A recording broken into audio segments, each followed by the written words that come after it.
I walked in and saw my daughter on the floor, clutching her arm. "He's a boy," my in-laws shrugged. She must have said something. Then they forced her to apologize to the cousin who hit her. I just smiled, picked her up, and left without a word. 2 days later, they got a call that changed everything. There are moments in life that change everything. For me, it wasn't a sudden crash, but a slow, agonizing realization. The day I looked at my daughter's bruised arm and knew, with a gut-wrenching certainty, that the very people we called family were tearing her apart, and I had to go to war. I stood there, frozen, in the perfectly manicured, always pristine living room of the Fallners. And I watched. Judith, my ex-mother-in-law, force my precious Ivy to apologize to the boy who'd just hurt her. She provoked him, Judith said, her voice dripping with that same practiced, icy charm that had intimidated me for years. But this time, something shifted inside me. Something broke. A quiet, searing rage I'd never allowed myself to feel before began to crystallize. They'd always seen me as Delilah, the soft illustrator, the peacekeeper, the one who made pretty pictures and never rocked the boat. But they forgot one crucial thing: even the gentlest creatures become absolutely dangerous when their children are threatened. I didn't say a word. Just walked out, my daughter's small, trembling hand clutched in mine. The Fallners, they thought they'd won, just like always. They had no idea that my silence wasn't surrender. Oh no. It was the sound of war drums gathering, just beyond their perfect, privileged world. It was early autumn in our little Oregon town, and the maples outside my kitchen window were already ablaze with amber and crimson. I remember sipping my coffee, watching my 8-year-old, Ivy, meticulously pack her overnight bag. It was for her weekend visit to her grandmother's estate, and her movements were so careful, so deliberate, almost hesitant. "Don't forget Mr. Whiskers," I reminded her, nodding at her well-loved stuffed cat. She just nodded silently, tucking him carefully between her pajamas. You see, I'm Delilah Wren, a freelance illustrator, a full-time single mom. My world is usually a beautiful chaos of deadlines and colored pencils, all centered around making sure Ivy felt safe and secure, despite the messy family situation we were navigating. Since my divorce from Ronan Fallner 3 years ago, it had been a constant tightrope walk, trying to maintain some connection for Ivy's sake, but also setting firm boundaries with people who, frankly, always thought I wasn't good enough. "Mom, do I have to go to Grandma Judith's?" Ivy asked, her voice barely a whisper. "Can I just stay with you this weekend? I could help with your new project."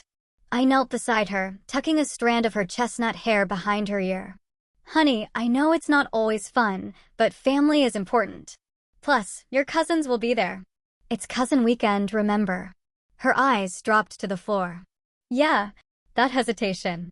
That should have been my first warning. I should have trusted my gut. The Fallner estate, 3 sprawling acres on the edge of town, a monument to old money and meticulous image management. As I pulled my trusty 10-year-old Honda into the circular driveway, there was Judith, already on the steps. Her silver hair was, of course, perfectly coiffed, her arms crossed as she openly appraised my car with thinly veiled disdain. "We were beginning to wonder if you'd forgotten," she said, that tight smile on her face. Her gaze swept over Ivy's jeans and sneakers. "The other children are already dressed for dinner." I kept my voice even. "We're right on time, Judith." 5, as agreed. She ushered Ivy inside, a hand on her shoulder. "Well, hurry along then. Cashin has been asking when you'd arrive." The mention of Cashin, Judith's golden boy, her other son's 10-year-old child, made Ivy's shoulders tense. He had this dazzling smile for adults, but I was starting to suspect he had an entirely different persona for other children. "Is Ronan here?" I asked, following them into the marble-floored entryway. "He's on a call," Judith dismissed me. "Business doesn't stop for weekend visits, Delilah." Of course not. My ex-husband had always prioritized his family's investment firm over literally everything else, his marriage, his own daughter. In the 3 years since our divorce, Ronan's time with Ivy had shrunk to these awkward, obligatory family gatherings. I heard children playing from the back patio. Through the French doors, I saw Cashin standing apart, watching two younger kids on the swing set. Something about his posture, I don't know, it just made me uneasy. Maybe I should say hello to everyone before I go, I suggested. Judith's hand fluttered dismissively. They're fine. Children need to learn to socialize without parents hovering. As if on cue, a sharp cry echoed, followed by tearful protests. Through the glass, I saw a small boy on the ground and Cashin standing over him. Cashin, Judith called sharply, opening the window. Help Tyler up, now. Then she turned to me, that tight smile back in place. Boys will be boys. Some children just need firmer hands than others to learn proper behavior. The words hung in the air, thick with unspoken meaning. My parenting, the soft kind, the lesser kind, was clearly to blame. I knelt down, pulling Ivy into a tight hug. Goodbye, sweetheart. Call me if you need anything, okay? I'm just a phone call away. Her little arms tightened around my neck, desperate. Can't you stay? Just for a little while. Ivy, Judith interjected, your cousins are waiting. Your mother has her own plans, I'm sure. The truth? My weekend plans were just work and a nagging, quiet worry about Ivy. But I knew better than to argue with Judith. It only ever made things worse. I'll see you Sunday evening, sweetheart. We'll make brownies when you get home. Ivy just nodded, her eyes downcast, as Judith guided her towards the patio doors. Just before they stepped out, I heard Judith murmur, now remember what we talked about. No tattling about little disagreements. Family handles things privately. That knot in my stomach, it just tightened. But I pushed it away. I'd spent years doubting my instincts in this house, you know? Years of Ronan telling me I was overreacting, overthinking, just too much. So I swallowed it all down, offered a weak smile, waved, and left my daughter there. For 2 agonizing days, I buried myself in illustrations, trying to focus on brave forest animals while my phone lay beside me, a constant, silent accusation. Ivy didn't call. By Sunday afternoon, I couldn't take it anymore. I drove to the Fallner estate a full hour before pickup. The front door was locked, but I knew their Sunday routine, back living room or patio. I remembered the old gate code, let myself in, and walked quietly across the stone pathway. Voices drifted through the open patio doors. Judith's commanding tone. A child sobbing. And then, words that just stopped me cold. You need to apologize to Cashin right now, Ivy. You provoked him. Boys don't just act that way for no reason. My heart pounded. I stepped through that doorway, and the scene burned itself into my memory. There was Ivy, curled on the floor, clutching her arm to her chest. Cashin stood over her, arms crossed, a smug, triumphant look on his face. And Judith, kneeling beside Ivy, her hand gripping my daughter's shoulder. Say you're sorry for upsetting him, Judith insisted. Ivy looked up, saw me, and her eyes instantly filled with tears. Mom, what happened? My voice was deadly quiet. Judith straightened, her composure absolutely unfaltering. Just a little disagreement. Ivy took Cashin's game without asking, and he got upset. We're resolving it. I crossed that room in 3 steps, my vision tunneling. Gently, I helped Ivy to her feet. Let me see your arm, sweetheart. She reluctantly extended it. A red, angry mark wrapped around her forearm, the clear imprint of fingers. It was an accident, Judith said smoothly, like she was talking about spilled tea. Children play rough sometimes. Ivy needs to learn that her actions have consequences. My mind was screaming. All the accusations, the fury I wanted to unleash. But Ivy's trembling body against mine kept me grounded. Focused. I gathered her belongings with one hand, my other arm protective around her shoulders. We're leaving, I said, simple and final. Delilah, there's no need for drama. Judith's voice hardened. This is exactly the kind of overreaction that I turned to her, cutting her off with a look. A look that, for the first time, actually silenced the formidable Judith Fallner. We're done here. As we walked out, Cashin's voice, sharp and cruel, cut through the air. Bye, crybaby. Judith didn't even flinch. Didn't correct him. In the car, Ivy just stared out the window, silent tears tracing paths down her cheeks. It wasn't until we were finally home, safe in our small, warm kitchen, that the whole story, the real story, finally spilled out. "Mom," she whispered, her voice catching, "it's not the first time. Cashin pinches me when no one's looking. He pushed me down the last time, too. And then, even lower, last month, he locked me in the coat closet for almost an hour." Each word was like a knife, twisting in my heart. "Why didn't you tell me, baby?" I asked, my voice breaking. Grandma Judith said I shouldn't be a tattletale. She said I need to be stronger and stop provoking him. Dad said the same thing when I tried to tell him. I just held her close, my mind racing. All those times she'd been reluctant to visit. The way she'd gotten quieter after weekends with them. How could I have missed it? That night, after Ivy was finally asleep, I documented everything. I photographed the marks on her arm. I wrote down every single detail she'd shared. And I made a promise. To myself. To her. Never again would I ignore my instincts. Never again would I let anyone hurt my child and call it normal. The very next morning, I called my friend, Mavis. She's one of the sharpest family lawyers in the county. "Mavis," I told her, my voice tight, "I need your help. And I need you to tell me honestly if I'm completely overreacting." After hearing everything, her response was immediate, clear, and exactly what I needed. "You're not overreacting, Delilah. You're finally reacting."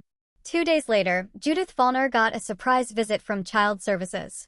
That, I soon learned, was just the beginning. "You have absolutely no proof of any of this." Ronan's voice crackled through the phone, cold, dismissive. "Cashin is a normal, active boy. Ivy has always been sensitive, like you." I just stared at the photos on my kitchen table, the fading bruise on Ivy's arm, a fresh scratch on her back she'd shown me the night before. "This isn't about sensitivity, Ronan. It's about safety.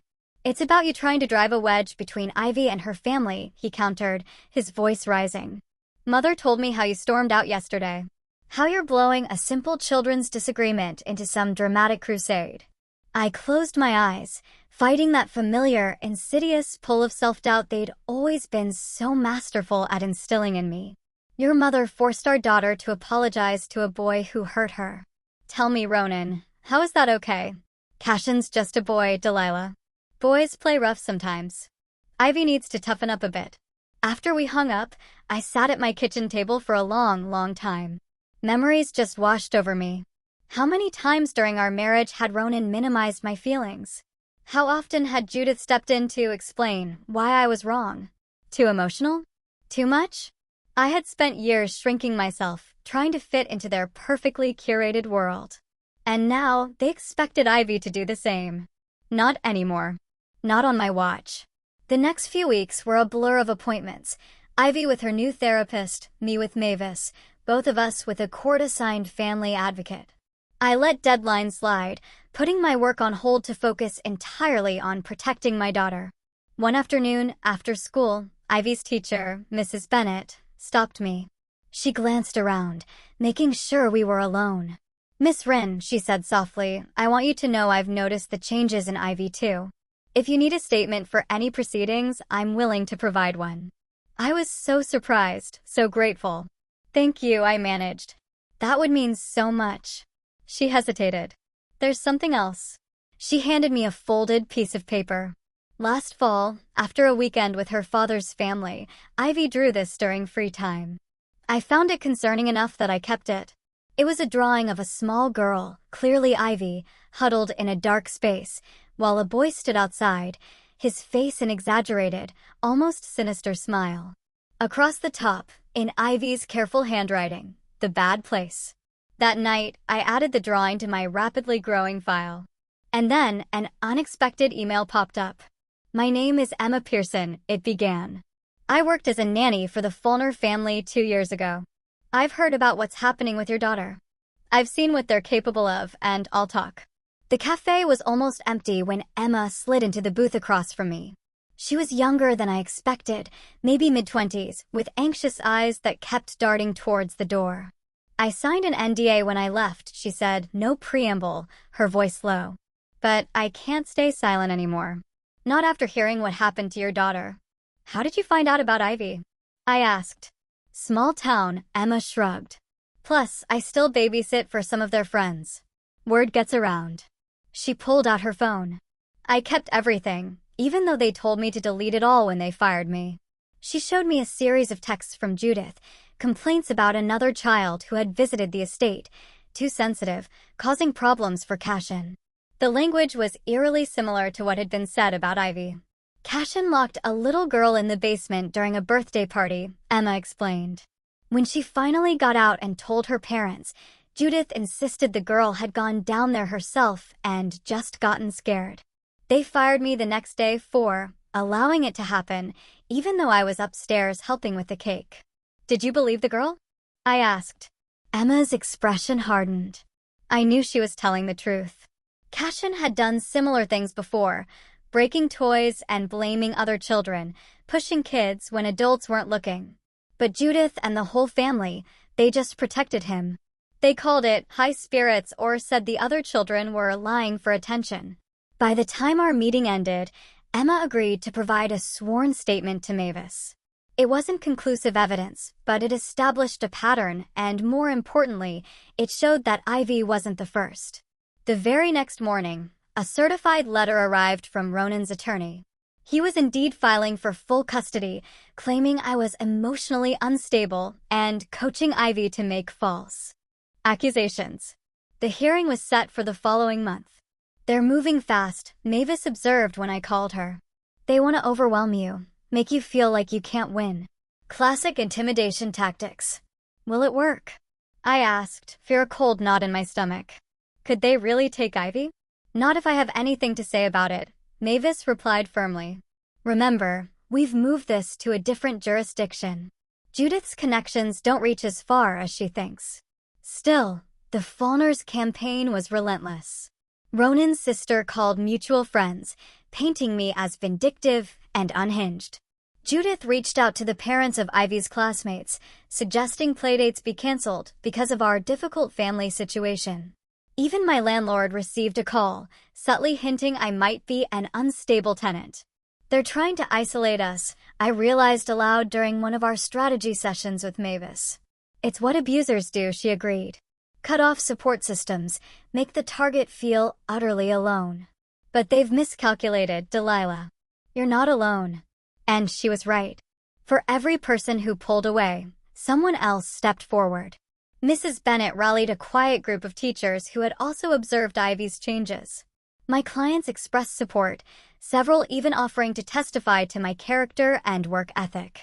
Even my typically reserved parents flew in from Arizona, ready to stand by us. Through it all, Ivy slowly, tentatively, began to emerge from her shell. In her therapy sessions, she found her voice, expressing feelings she'd been taught to suppress for so long. Her nightmares decreased. She started drawing bright, hopeful pictures again.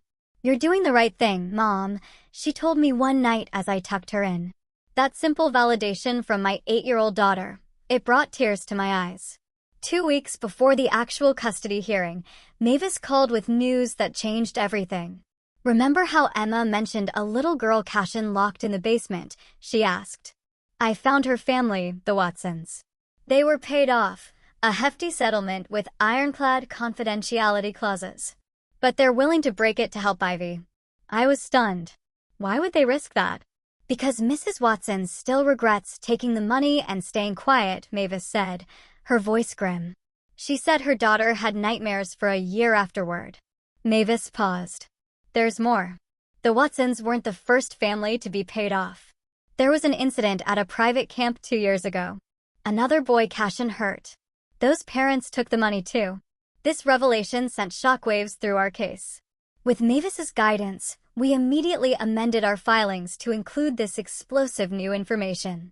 The court appointed a guardian ad litem, an independent advocate, to represent Ivy's interests and investigate all claims. Predictably, the Faulkners fought back even harder. Judith gave an interview to the local paper, portraying Cashin as the innocent victim of malicious rumors, and herself as a concerned grandmother trying to protect her family from my vendetta. The article even included a carefully staged photo of Cashin looking angelic beside her. The comment section, however, told a very different story. People who knew the Faulkners began sharing their own observations. Nothing specific enough for legal action, but enough to cast serious doubt on the family's pristine image. Public opinion is definitely shifting, Mavis noted. People are starting to question the Faulkners' narrative. But the real turning point came from an entirely unexpected source. During a court-mandated family therapy session, a last-ditch attempt at reconciliation before the hearing, Cashin's mask finally slipped. The therapist asked each person to express their feelings. When it was Cashin's turn, he looked directly at Ivy and said, cold as ice, she's a liar. She's always been a liar. And when this is over, she'll be sorry. The threat hung in the air, so explicit that even Ronan looked uncomfortable. The therapist immediately documented the interaction, and the guardian ad litem, who was also present, requested an emergency hearing. That night, as I tucked Ivy into bed, my phone pinged with a message from an unknown number. When I opened it, my hands began to shake uncontrollably. It was a video clip. Security footage from inside the Faulkner estate. It clearly showed Cashin pushing Ivy to the ground, twisting her arm, all while Judith watched from the doorway, doing absolutely nothing to intervene. The message below simply read, Judith had these cameras installed last year, but forgot they saved to the cloud. I can't come forward, but I couldn't let them win.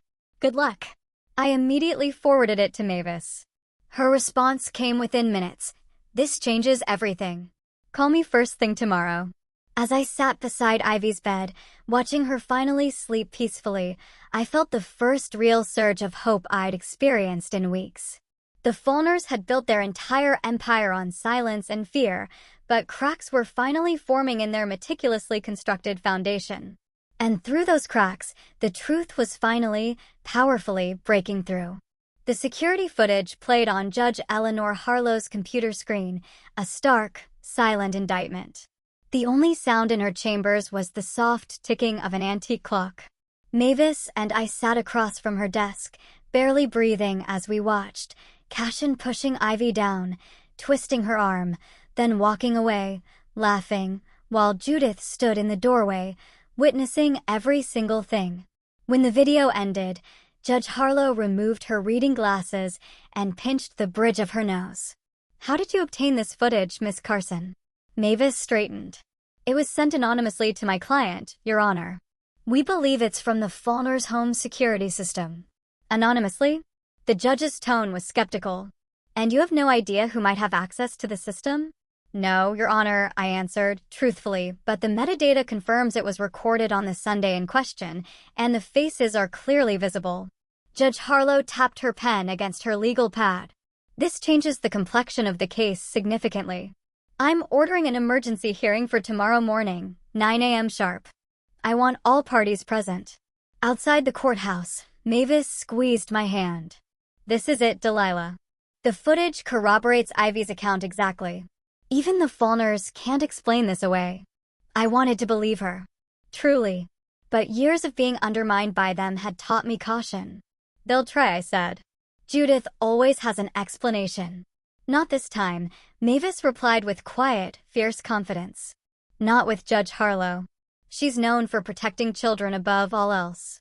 That night, with Ivy safely at my parents' house, far away from the storm, I sat at my kitchen table and opened my laptop.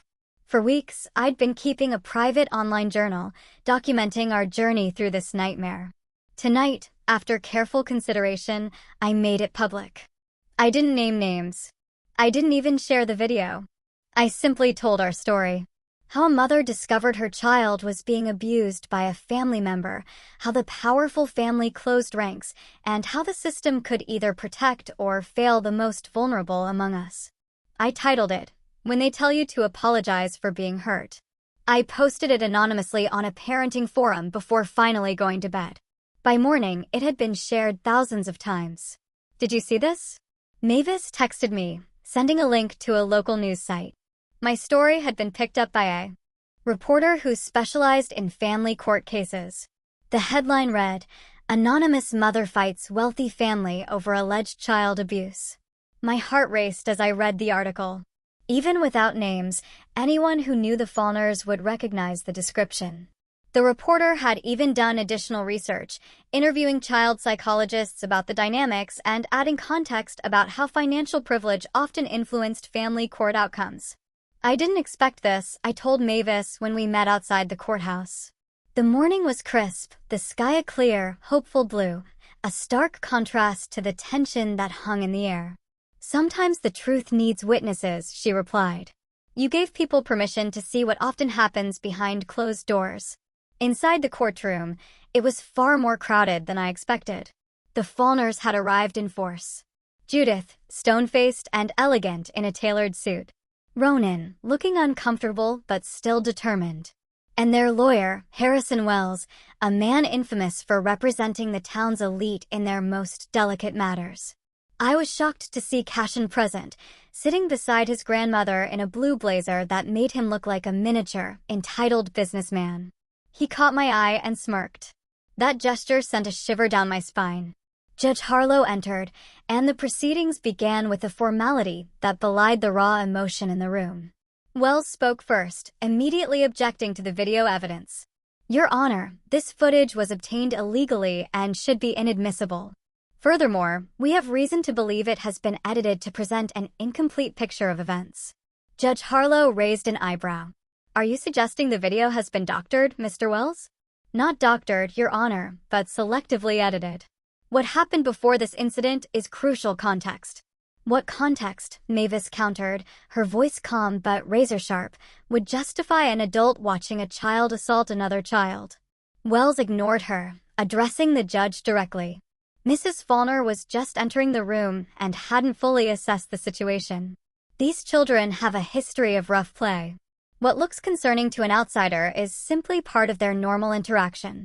Judge Harlow's expression remained neutral. "I'd like to hear from Mrs. Fallner directly on this matter." Judith took the stand with practiced grace, smoothing her skirt as she sat. "Your Honor," she began, "I love both my grandson and my granddaughter dearly. What you saw in that video was unfortunate, but it was the culmination of an afternoon of provocation. Ivy had been teasing Cashin, taking his belongings, challenging him. My blood boiled. My hands clenched under the table. But Mavis's hand on my arm kept me seated. "And your response to seeing your grandson push and twist the arm of your granddaughter," Judge Harlow asked, her voice steady, "was to have her apologize to him?" Judith didn't flinch. "I believe children need to understand their role in conflicts. Ivy needed to recognize that her actions have consequences." "So, you're teaching her that being physically assaulted is a natural consequence of what you call teasing?" For the first time, Judith looked truly uncomfortable. "That's not what I meant, Your Honor." "Then what did you mean, Mrs. Fallner?" Before Judith could answer, the courtroom door opened. A middle-aged woman I'd never seen before slipped in and quietly took a seat in the back row. Something about her entrance caught Judge Harlow's attention. "Let's hear from Ivy's court-appointed counselor," the judge said, shifting gears. "Dr. Morgan, please take the stand." Dr. Emily Morgan, a child psychologist who had been working with Ivy for the past 3 weeks, approached the witness box. After being sworn in, she spoke with quiet authority about her sessions with my daughter. Ivy exhibits clear signs of anxiety specific to interactions with her cousin Cashin and her grandmother Judith. She has described multiple incidents of bullying and physical aggression from Cashin, and perhaps more disturbingly, a pattern of adults dismissing her concerns and forcing her to accept the abuse as normal. "Objection," Wells interrupted. "Dr. Morgan is presenting hearsay from a child who may have been coached." "Your Honor," Dr. Morgan responded, before the judge could even rule, "I've been evaluating children in traumatic situations for 15 years. I am well-versed in recognizing coaching. Ivy's accounts have been consistent, detailed, and accompanied by emotional responses that cannot be faked by a child her age." Judge Harlow nodded. "Objection overruled. Please continue, Doctor." Dr. Morgan went on to describe how Ivy had created a sand tray scene during therapy, a recognized technique for children to express emotions they can't verbalize. She created a scene with a tiny rabbit surrounded by wolves, with adult wolves watching but not intervening. When asked about it, Ivy simply said, "This is how it feels at Grandma's house." The testimony continued, with Dr. Morgan explaining the potential long-term impacts of normalized abuse on a child's development. As she spoke, I noticed Ronan shifting uncomfortably in his seat, refusing to meet my eyes.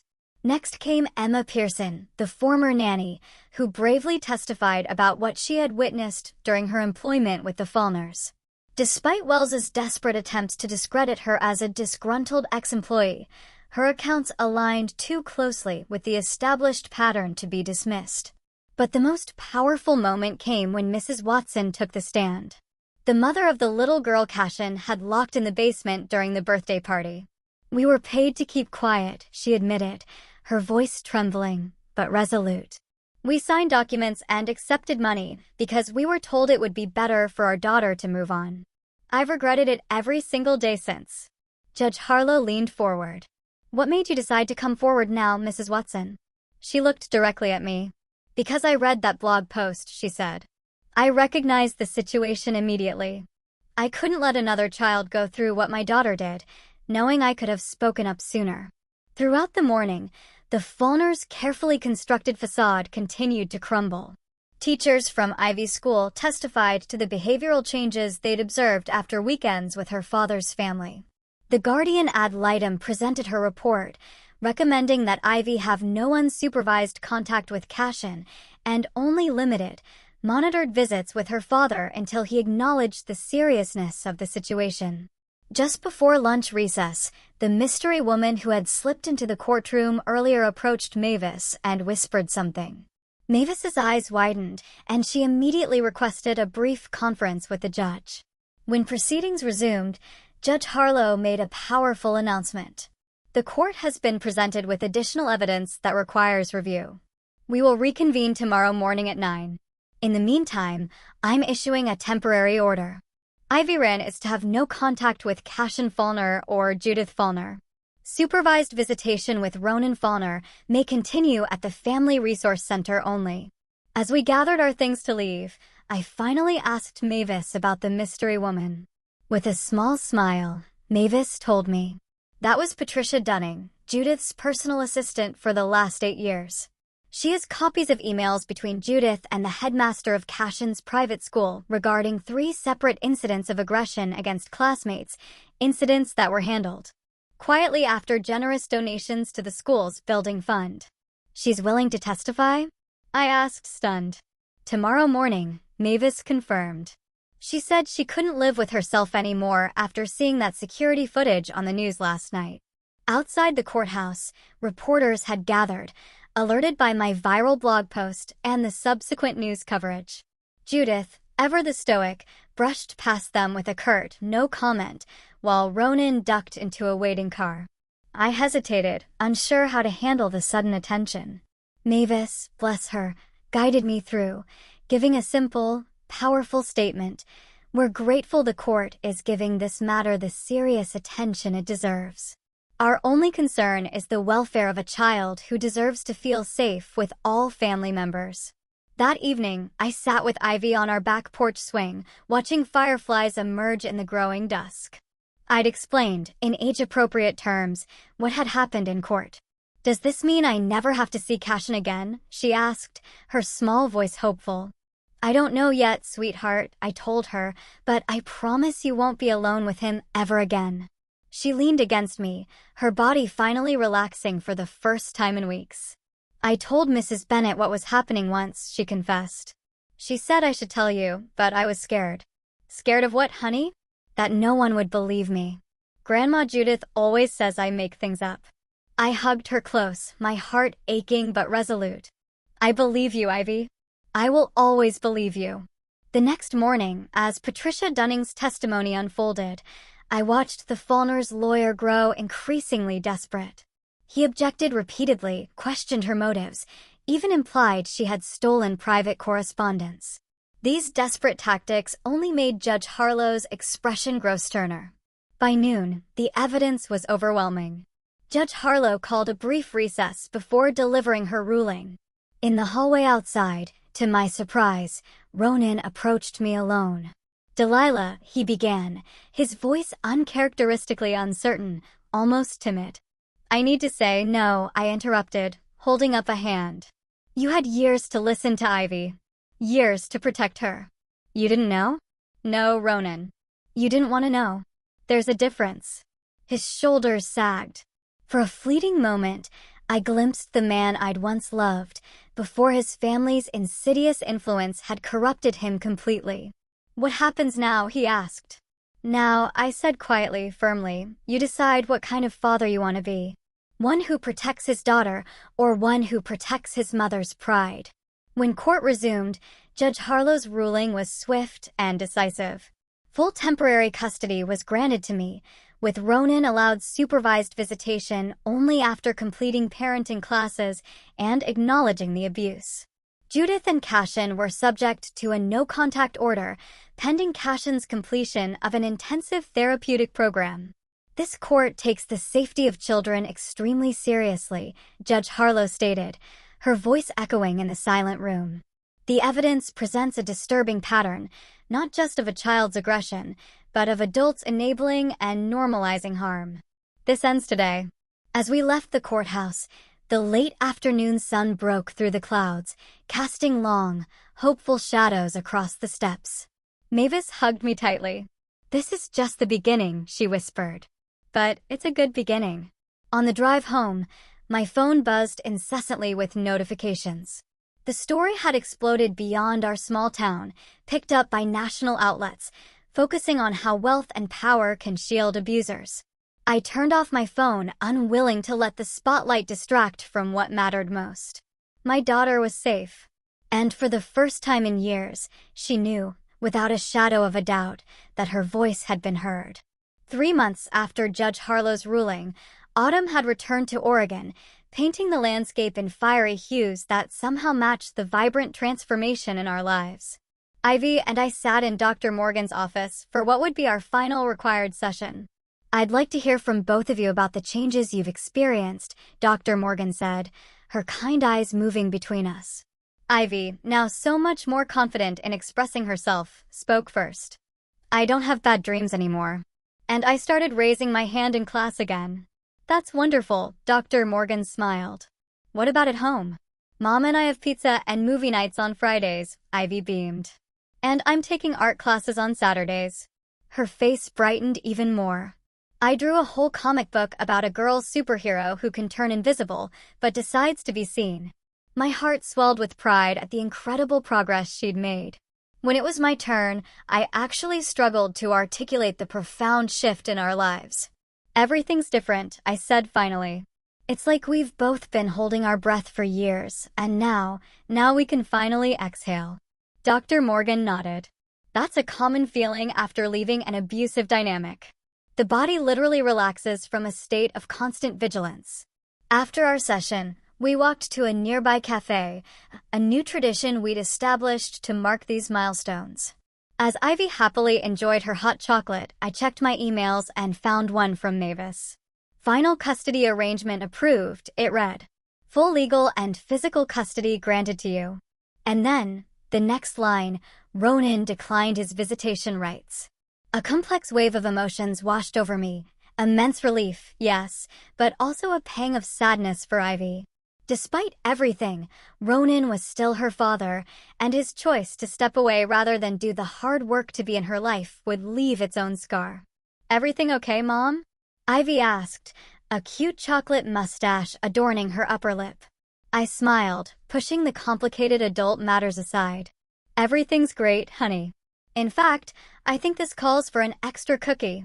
While Ivy was preoccupied with her treat, I quickly checked the news on my phone. The Fulner saga continued to unfold in the public eye, though our names remained protected through court orders. Judith had stepped down from her charitable board positions, citing family health matters. Ronan had taken a leave of absence from the family firm. And most significantly, 3 more families had come forward with similar experiences involving Cashin, prompted by the Watson family's courage. But these larger repercussions felt distant from our daily reality. Our focus remained on healing and rebuilding. Ivy had started writing poetry in her language arts class, simple, powerful verses about bravery and truth that her teacher, Mrs. Bennett, particularly encouraged. She has a natural gift for expressing complex emotions, Mrs. Bennett told me during a parent-teacher conference. I think it's helping her process everything. My own work had evolved as well. What began as simple documentation of our journey had organically grown into a blog with a modest but engaged following. I wrote about recognizing gaslighting and unhealthy family dynamics, supporting children through trauma, and navigating a legal system that often favored those with resources. Each post sparked conversations that reinforced what Mavis had told me from the beginning. We were far from alone in this experience. One crisp October evening, as I worked on illustrations while Ivy completed her homework at the kitchen table, the doorbell rang. I opened it to find Mavis standing there, clutching a bottle of wine and wearing an uncharacteristically jubilant expression. "We need to celebrate," she announced, stepping inside. After settling Ivy with her favorite movie in the living room, Mavis explained her excitement. "The Watson case is going to trial. No settlement, no NDAs. They're going all the way." "But I thought they already settled years ago," I said, confused. "They did," Mavis confirmed, her eyes sparkling. "But after everything that happened with your case, Mrs. Watson hired me to challenge the legality of the confidentiality agreement on the grounds that it concealed ongoing danger to other children. And the judge agreed. The original settlement is nullified." The implications were enormous. Without the protection of secrecy, the Faulkners' systematic cover-ups would finally be exposed in open court. "There's more," Mavis continued, practically bouncing. "I've been offered a partnership at the firm. They want me to head a new division focused exclusively on child advocacy cases." I hugged her tightly. "No one deserves it more, Mavis. You changed our lives." "No," she corrected gently, pulling back. "You changed your lives. I just helped with the legal parts." The following week brought news that Cashin had been enrolled in a specialized boarding school in Vermont, known for its therapeutic approach to children with behavioral issues. According to Patricia Dunning, who had maintained contact with Mavis, the decision came after an incident during a family therapy session where Cashin had become violent when confronted about his actions. "It should have happened years ago," Patricia told us over coffee. But Judith couldn't bear the thought of anyone seeing her golden boy as flawed.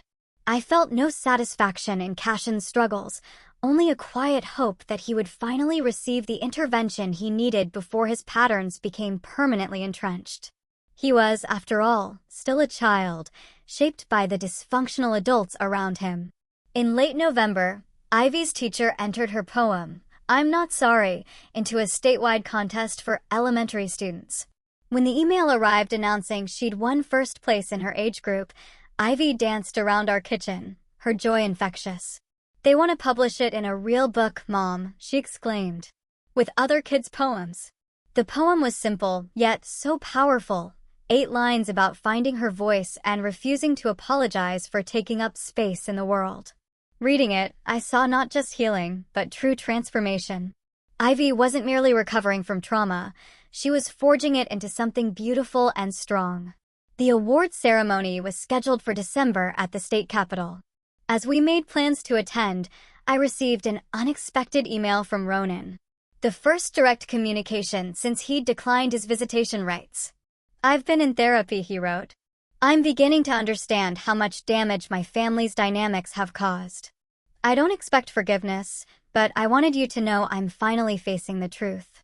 Congratulations to Ivy on her poetry award. She deserves every good thing." I didn't respond immediately, unsure what place, if any, Ronan should have in our lives going forward.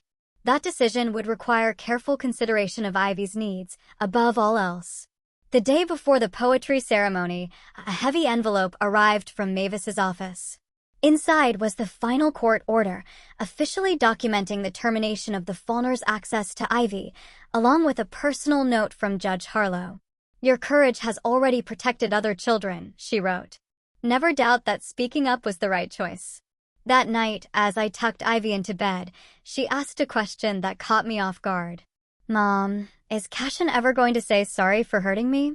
I sat on the edge of her bed, considering how to answer truthfully while honoring her need for closure. "I don't know, sweetheart. Sometimes people aren't ready to face the wrong things they've done. She nodded thoughtfully. That's okay. I don't need a sorry anymore. I know it wasn't my fault. I kissed her forehead, marveling at her profound wisdom. That's right, baby. It was never your fault. As she drifted off to sleep, I stood in her doorway, watching her peaceful face. The journey had been brutal, yes. But the outcome, this child, safe and confident in her worth, was worth every single battle. The next morning, as we prepared for the poetry ceremony, I received a text from Patricia. Judith announced retirement today. Stepping down from family business completely. The empire is crumbling. I felt no triumph, only a deep sense of relief that the power that had once seemed so insurmountable had finally met its limits. Justice hadn't come in the form of punishment, but in the restoration of truth and the protection of the vulnerable. At the ceremony, Ivy stood tall at the microphone, her voice clear and strong as she read her poem to the audience. Looking at her, so brave, so resilient, so newly confident, I realized we had both been transformed. The quiet mother who once doubted her instincts had found her voice, right alongside her daughter. As we drove home through the winter twilight, Ivy clutched her award certificate, yawning happily. I'm proud of us, Mom, she said sleepily. Me too, baby, I whispered. Me too. Spring arrived with a gentle persistence, coaxing new growth from the winter-hardened ground. In the 6 months since Ivy's Poetry Award, our lives had settled into a rhythm that felt both ordinary and, frankly, miraculous after the turbulence we'd weathered. I stood at my easel by the window, adding final touches to an illustration, a young girl releasing paper lanterns into a night sky.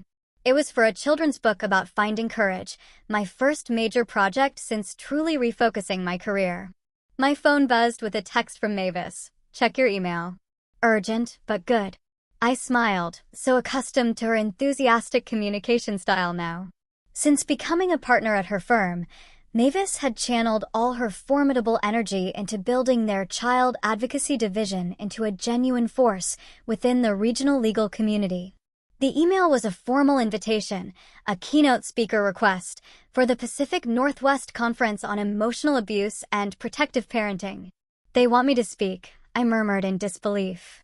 My blog, it had grown beyond my wildest expectations, evolving from personal catharsis into a crucial resource for parents navigating similar waters. The comment section had actually become a whole community of support for families dealing with gaslighting, bullying, and the complex legal systems meant to protect children. Still, speaking at a professional conference felt like a massive leap into unknown territory. As I was still contemplating the invitation, Ivy burst through the front door, backpack bouncing, a huge smile on her face. Mom, Mrs. Bennett says they're publishing my poem in a real literary journal. Not just a contest book, a real one that goes to libraries. I instantly set aside my own news to celebrate hers. That's incredible, honey. Which poem? I'm not sorry, she said proudly. And they want me to write a little paragraph about what inspired it. We sat at the kitchen table with notebooks and colored pens, our new tradition for important writing projects, and worked together on her author's statement. At 10 years old now, her birthday had passed in January, Ivy had developed a thoughtfulness that sometimes caught me off guard. I want to say it's for kids who get told to be quiet, she said, chewing on her pencil eraser, but I don't want to sound mad. You can be truthful without being angry, I suggested gently. What's the most important thing you learned? She considered this for a moment. That feeling bad when someone hurts you doesn't mean you did something wrong. Her simple wisdom brought tears to my eyes. That's perfect, Ivy. Right. Exactly that. Later that evening, after Ivy was asleep, I called Mavis to discuss the conference invitation. You have to do it, she insisted. Your perspective is unique. You're not a therapist or a lawyer. You're a mother who found her way through the maze. People need to hear that voice. What would I even say? I asked, doubt creeping back in. The truth, Mavis replied simply. Just like you've been doing all along. 2 weeks later, another email arrived. This time from a publishing agent who had discovered my blog. Your writing on family dynamics and healing resonates deeply with readers, she wrote. I believe there's a book here that could help countless families. Would you consider a proposal? The opportunities arriving now seemed almost surreal compared to where we'd been just a year earlier, isolated, doubted, fighting a system that openly favored the powerful. Yet, each step had followed so naturally from the one before. The documentation that became a blog, the blog that found an audience, the audience that created a community. I accepted both the speaking engagement and the book proposal, sensing that our experience had a purpose beyond our own healing. If our story could illuminate the path for even one family trapped in similar darkness, then all that pain would transform into something truly meaningful. Spring melted into summer, and with it came an unexpected email from Ronan.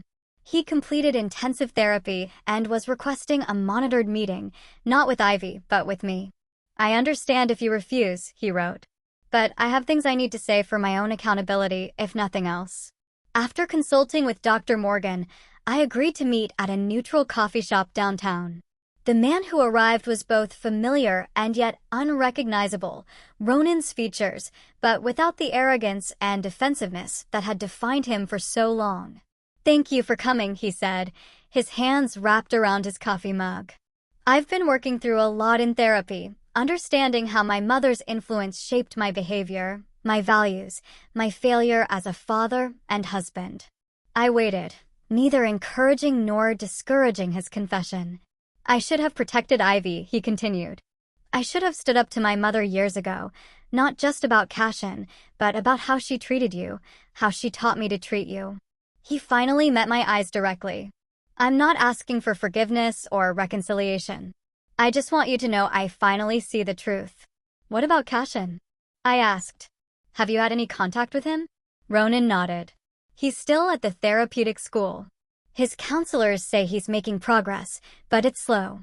Years of being told his behavior was acceptable created deep, entrenched patterns." He paused.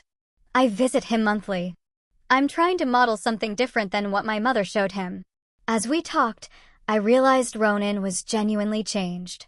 Not completely healed, no, but truly awakened to truths he'd spent a lifetime denying. Still, when he cautiously asked about seeing Ivy again, I was clear. Being a father isn't genetic, Ronan. It's earned through consistent care and protection. If you want a relationship with Ivy someday, you'll need to prove you've truly changed over time. He accepted this without argument, perhaps the most convincing evidence of his transformation. By late summer, my illustration work had taken a completely new direction. The emotional depth of our journey had infused my art with an authenticity clients truly responded to. I was commissioned to create a series of images for a children's hospital, scenes of courage, hope, and healing that would decorate the walls of the pediatric wards. Ivy, too, was flourishing. She'd begun volunteering at a community art center, helping younger children with projects while also developing her own skills. Her first mural, a collaborative piece with other young artists, depicted a girl holding a glowing lantern that illuminated a path through a dark forest. When the director asked about the symbolism, Ivy explained, "Sometimes you have to make your own light to find your way out." The Child Advocacy Center where Ivy had received therapy even invited me to join their parent advisory board, where I helped shape programs for families navigating the aftermath of various forms of abuse. Working alongside the professionals who had once guided us through our darkest days felt like completing a full circle from help to helper. In September, I received word that Judith Faulkner had been quietly removed from the boards of several prominent family foundations following the public settlement of the Watson lawsuit. The family's carefully constructed facade of philanthropic virtue had crumbled under the weight of revealed truth. I took no pleasure in their downfall, but I celebrated the cultural shift it represented. Powerful families could no longer count on silence and intimidation to shield them from consequences. The week before my keynote speech at the conference, I received a surprising invitation from Patricia Dunning. She had left the Faulkner's employment and accepted a position with a nonprofit focused on family healing, ironically, an organization once heavily funded by Judith's donations. They needed someone who understands how abuse can hide behind privilege, she explained over lunch. And I needed to use what I witnessed for something good. The conference itself was both terrifying and exhilarating. Standing before a room of therapists, lawyers, judges, and parents, I shared our story not as victims, but as witnesses to a truth larger than ourselves. That protecting children requires adults willing to stand firm against powerful systems designed to maintain the status quo.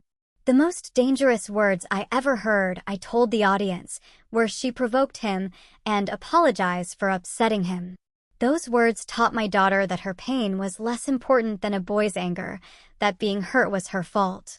It took every ounce of courage I had to finally say no more.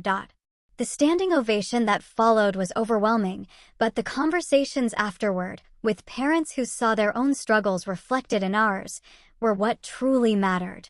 One evening in late October, exactly 1 year after Judge Harlow's final ruling, Ivy asked if we could go stargazing. We drove to a quiet spot outside town, spread a blanket on the grass, and laid back to watch the vast canopy of stars emerge. "Do you ever think about them?" Ivy asked after a long, comfortable silence. "Grandma Judith and Dad and Cashin?" "Sometimes," I admitted. "I hope they're healing in their own ways." She nodded thoughtfully. "Mrs. Bennett says holding on to anger is like drinking poison and expecting someone else to get sick." I smiled in the darkness. "That's pretty wise." "I'm not angry anymore," she said. I don't know. Glad we're here instead of there." I reached for her hand, squeezing it gently. "Me too, baby." "Me too." As shooting stars streaked across the October sky, I thought about the journey that had brought us to this peaceful moment. From the frightened mother who once doubted her own perceptions to the woman who had found her voice by defending her child's right to safety and truth.